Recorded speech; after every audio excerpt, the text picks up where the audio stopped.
자, 1편에서는 경제 전망 관련해서 전반적으로 국가별, 지역별로 경제가 상이하게 성장할 거라고 얘기했고, 2편에서는 이런 성장세에 더불어서 물가 상승률이 올라갈 것이고, 전반적인 글로벌 경제에 가장 영향을 많이 미치는 미국의 통화 정책의 변화가 있을 거라고 얘기를 드렸었어요. 근데 결론적으로 말씀드리면 이러한 것들이 왜 중요하냐? 결론 우리가 투자하는 거랑 직결이 되거든요. 금리가 올라갈 것이라고 가정했을 때의 투자의 내 포트폴리오와 금리가 떨어질 거라고 봤을 때 내 포트폴리오는 달라질 수밖에 없기 때문에 지금은 금리가 올라갈 거라는 생각을 가지고 포트폴리오를 말씀을 드려볼까 해요. 자, 연초 이후부터의 전체적인 주식자산군의 성과입니다. 보시면 이제 YTD 우리가 얘기하는 오른쪽에 보시면 EMX 아시아 우리가 이머징 마켓이 가장 좋았었죠. 그리고 그 이제 선진국 주식이 좋았고 아시아 태평양 주식이 좋았었고요. 하이힐드 나쁘지 않았습니다. 반면에 쭉 내려보시면 글로벌 본드라고 있죠. 우리가 얘기하는 글로벌 본드는 연초 이후에 6월까지 마이너스 3.2%. 한마디로 얘기해서 금리가 계속해서 올라가면서 안 좋았지만 아마 지금 7월 현재로 봤을 때는 많이 회복을 했을 거예요. 이제 이게 왜 말씀을 드리냐면은 사실은 금리가 떨어질 거라면은 만기가 긴 채권에 투자하는 게 맞고 금리가 올라갈 거라면은 그거보다 하이힐드가 더 유리한 국면인데 그런 부분들을 좀 읽기 위해서 그런 거고요. 또 하나 조금 우려스러운 게 이거예요. 금리가 올라가거나 인플레이션이 된다 그러면 대부분 이런 얘기들 많이 하세요. 아, 주식에는 되게 쥐약이겠구나. 근데 사실은 물가가 올라간다는 것은 기업들의 가격 경쟁력이 높아진다는 겁니다. 한마디로 얘기해서 내가 부르는 게 가격일 수 있다는 거예요. 앞으로 물가가 얼마나 올라갈까. 그러니까 프라이싱 파워라고 일반적으로 얘기하는데 그게 직결이 되면 여기 보시면 왼쪽 차트에 EPS, 주당 순이익과 글로벌 인플레이션을 동행하는 걸 보실 수가 있어요. 물론 시간차는 있습니다. 하지만 물가가 올라가는 거와 EPS는 같이 움직이는 부분들이 있고 오른쪽에 보시면 미국의 임금 상승률과 기업의 마진폭도 같이 움직이는 부분들을 보실 수가 있어요. 그런 게 동시에 움직인다고 봤을 땐 주식이 그렇게 악재만은 아닐 것이다 얘기가 좀 할 수 있겠죠. 그러면 어떤 주식을 사야 되느냐? 아마 가장 많이 얘기 나오는 게 최근에 성장주 가치주. 유튜브에서도 많이들 얘기하실 텐데 그러면 올해 상반기에 가치주가 좋았단 말이에요. 우리가 은행 좋았었죠? 건설 좋았었죠? 이런 것들이 산업재들이 좋았는데 그럼 이게 추세적으로 더 좋을 것이냐? 가치주가 너무 단기간 랠리한 것이 아니냐? 근데 이 차트를 보시게 되면 이게 올라가는 것은 한마디로 해서 성장주가 가치주보다 잘하는 거고요. 내려가는 것은 가치주가 성장주보다 잘하는 거라고 보시면 돼요. 한마디로 해서 0을 기점으로 봤을 때 올라가 있는 거는 그러니까 성장주가 가치주보다 비싼 거. 그리고 내려가는 것은 가치주가 성장주보다 비싼 건데 아직은 보시면 0의 기점으로 봤을 때는 아직은 좀 많이 룸이 남아있는 부분을 좀 보실 수가 있죠.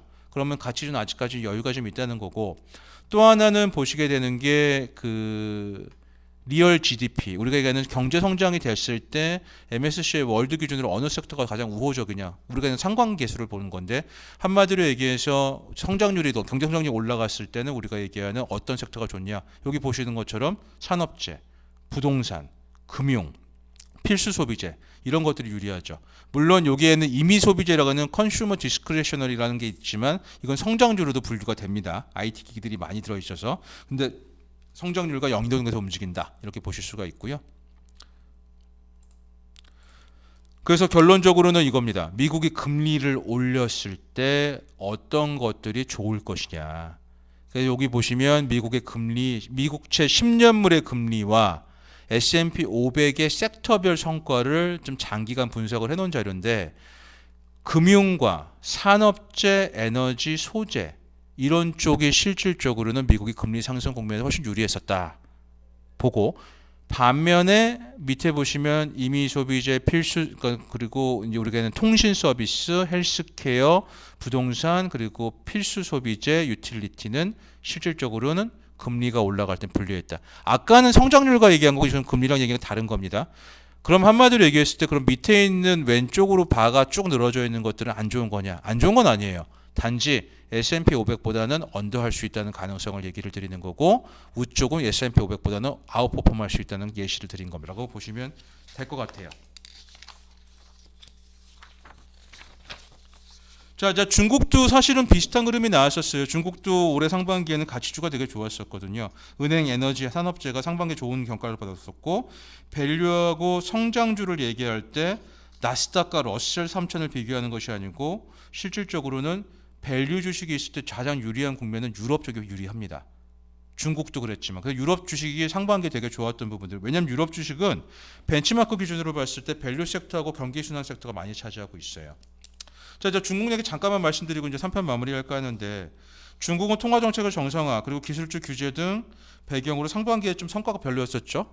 섹터 와이즈로는 우리가 얘기하는 가치주 섹터가 좋긴 했었지만 하지만 이러한 공산당에서 지나치게 긴축했던 부분들이 사실은 조금은 부작용이 나타나기 시작했고 중소기업들과 소상공인들에게 유동성을 좀 공급해주는 얘기가 나오면서 긴축은 저희가 판단했을 때는 정점에 온 거로 좀 판단이 되고요. 그리고 이러한 부분들이 조금씩 풀려나가는 이제 의지가 나타납니다. 그래서 지지난주 금요일 날 우리가 지급 준비를 인하했던 부분들도 그 일환으로 볼 수가 있고 이제 중국은 우리 외래 긴축이 아니라 완화 측면으로 좀 갈 수 있는 부분들이 있다고 좀 판단이 됩니다. 근데 중국의 여러 가지 투자 기회는 있는 건 맞지만 사실은 빅테크라고 얘기하는 알리바바나 이런 쪽보다는 내수 소비, 탄소 절감, 그리고 소프트웨어 이런 쪽으로 좀 타겟을 보실 필요가 있을 것 같고요. 그리고 1등 기업보다는 2등 기업 쪽이 왜냐하면 1등 기업은 좀 규제 타겟이기 때문에 2등 기업으로 구성되어 있는 중형주 구성이 훨씬 더 유리할 수 있다고 좀 판단을 하고 있습니다.